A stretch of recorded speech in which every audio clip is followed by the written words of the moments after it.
What have I been watching? Do.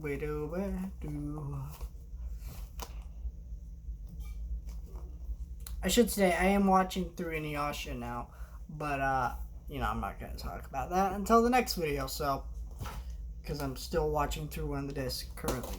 But let's talk about some movies I watched. First up, we watched Ponyo in this nice steelbook. I've never really been into Ponyo. I think I love Hayao Miyazaki and a lot of the Studio Ghibli films that exist anyway. I love Studio Ghibli. They're a great studio. They make some great classic movies, honestly. At least movies that I think should be considered classics.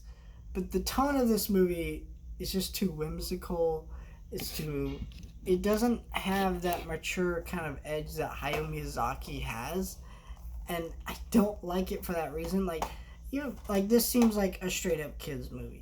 My Neighbor Totoro, while a kids movie, you could watch that and see kind of the adult layers and kind of theming to it, with the girls, being away from their mother, what that means. Are they imagining this character, Totoro, or what? There's different things about it. And with this, you don't really have that. You just have a fish person who likes ham. Ponyo loves ham. And it's like, yeah, but I want substance. I want the nature of the, kind of theme where Hayao Miyazaki has a lot of this, we gotta save nature and protect the environment. He's very big on that, and there's nothing wrong with that. That's a reasonable perspective to have, but it's very ham-fisted in this. And what I like about Princess Mononoke, Nausicaa, The Valley Winds, and different films of his library is that he doesn't ham-fist things. Is that he doesn't do that.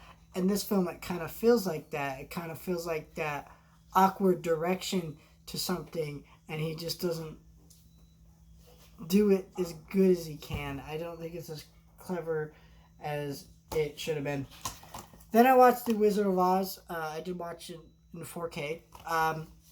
Full disclosure, I know Wizard of Oz is a great movie. I've never seen The Wizard of Oz for many, many years. And it's not like I didn't want to. It's one of those films that at this point I don't feel like you need to see, because in a sense you've seen it without even seeing it. Everybody's parodied the pop culture things. You know how the story goes. It is a astounding film. It's a fantastic film. It's a great movie. It's super fun. But I've never been into it. And every time I've tried to watch it, I passed out through it, right? So I sat down to watch it now on 4K. And I gotta say, I was kind of curious about this movie in 4K because look at that sticker right there. 80th anniversary, 80-year-old movie. And yet it looks better than it's ever looked. It's incredible in 4K. If you thought, hey, they can't make this movie look that good in 4K, I'm here to tell you, you're wrong. Check out this movie in 4K. Absolutely beautiful, incredible movie. I like the songs, and I was able to sit through it this time without passing out. The makeup, of course, is incredible. There's a lot of great aspects to this movie. I don't really enjoy the movie so much, for me personally. It's just not my... When I think of movies, I want to sit down and watch. The Wizard of Oz is not one of them. Also, I just have very strange taste in just a lot of movies. But, I don't really want to sit down and watch The Wizard of Oz. Not that it's a terrible film by any means, because it's not. But the film it is a film. It's a very whimsical, magical feeling film. And there's nothing wrong with that. It's just not a tone I get into. I think the backstory of this film is a lot more interesting. How it had 3 directors. The sorry about the noise in the background. But there's the Munchkins, groping Judy Garland, some weird stories like that behind the production of The Wizard of Oz that are super interesting. How they made this film come to life. How like the studio had to change things because they were afraid of this movie because it was one of the first films in color and they were afraid it was gonna freak people out. How in the scene with all the snow in that scene is actually asbestos, and that's like kind of what the film is. So like the backstory of this film is more interesting than the film itself. Like The Wizard of Oz is a great movie, don't get me wrong. I've just never been into it, but I like reading about the production of this movie because the production of this movie is insane. The Wicked Witch of the West, the actress who played her, almost caught fire at one point, and all kinds of crazy stuff went down during the making of this movie. And I'm sorry about the noise in the background. Anyways, Fraggle Rock, I watched that. So I'm on disc 4. So, I watched disc 4. Next I have disc 5. So I have disc 5 next, which I'm excited to watch disc 5. And then I can move on from that. But how I do this right now is I'm watching through Inuyasha, and so it's Fraggle Rock, Inuyasha, Fraggle Rock, Inuyasha. And now that I'm done with the Conjuring movies, which by the way, you can watch my reviews for all those on my main channel, Kabam Studios.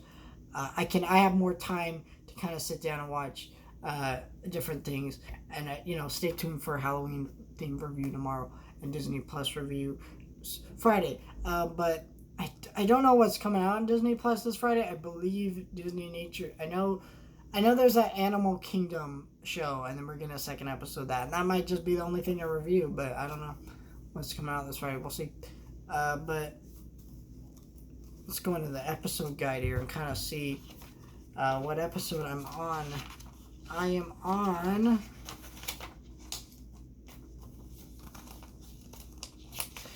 So, I am on episode 33 when I watch the next disc. Now this is just out of the original series, because this does include the animated series. 96 episodes. So, I'm kind of somewhere in the middle, I guess, of the series. What am I on? It's interesting because these are not labeled as season 2, season 3, so I can't tell what season I'm watching. Not that it matters too much, but that'd been nice if they labeled that a bit better. Obviously, if you know the series too well, you'll know, but not everyone knows everything off the top of their head. So, I'm enjoying watching through the series. The show looks great on Blu-ray. It's a great series. I wish Fraggle Rock would maybe make a comeback. I know they're kind of doing that on Apple streaming service, but I want maybe either a series revival on Netflix or like a theatrical film, even a direct-to-video movie. Even I just want more Fraggle Rock. But yeah, so stay tuned for more What Have I Been Watching movies reviews coming soon. Again, I'm kind of busy, so I don't know how often these are going to come out. But I'm going to try to do them as often as I possibly can. That's what I like to do. You're welcome.